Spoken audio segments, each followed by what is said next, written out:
Hello everyone, my name is Sarah, and in this video we are going to cover some organic and biochemistry.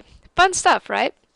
This is still just introductory material, so it's not going to be explained in a lot of detail, but as with a lot of other things I've already covered, I will be explaining it in much greater detail in future videos.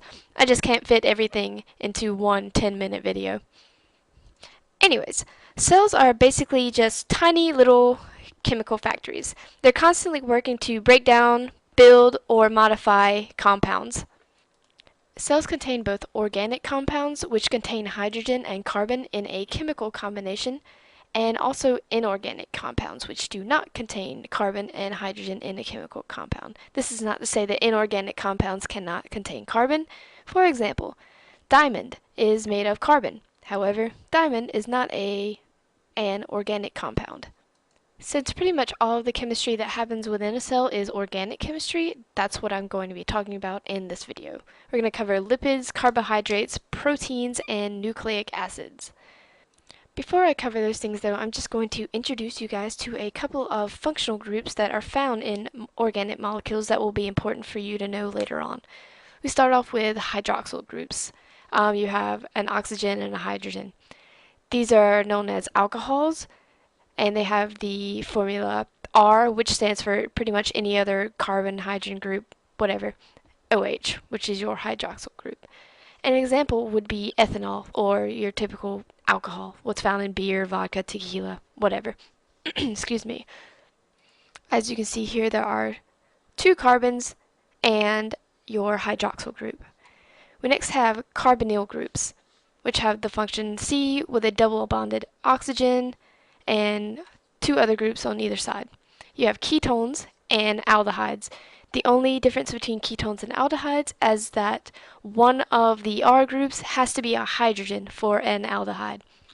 An example of a ketone would be acetone or nail polish remover. And an example of an aldehyde is acetaldehyde, which is believed to cause hangovers when you drink too much of this.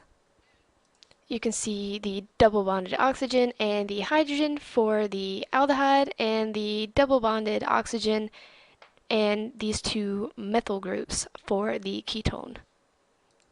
Carboxyl groups have the chemical formula COOH. These are known as carboxylic acids. And the general structure is a C double bonded O, and then you have a hydroxyl group here. It's very important to remember the difference between carboxyl and carbonyl groups. An example of a carboxylic acid is acetic acid, also known as vinegar. You can see here you've got your carbon, double bonded oxygen, hydroxyl group right here. We next have amino group, which are called amines. These are a nitrogen and bound to some other organic molecule. An example would be ethylamine, and you can see here nitrogen to hydrogen. There are different classifications of amines. You have primary amines, secondary amines, and tertiary amines. This has to do with the number of hydrogens attached to the nitrogen.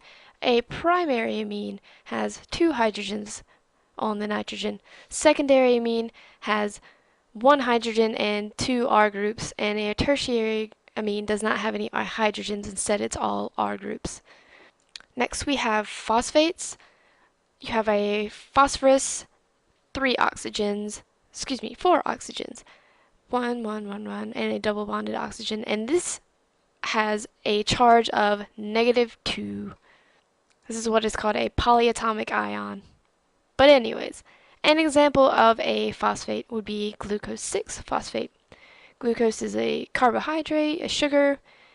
Here you can see the phosphate attached to the 6th carbon right here.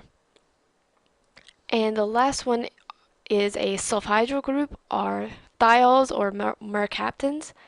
An example is butanethiol, 4 carbons, sulfur, hydrogen. And thiols are sulfur-containing groups. Think of it as a sulfur alcohol.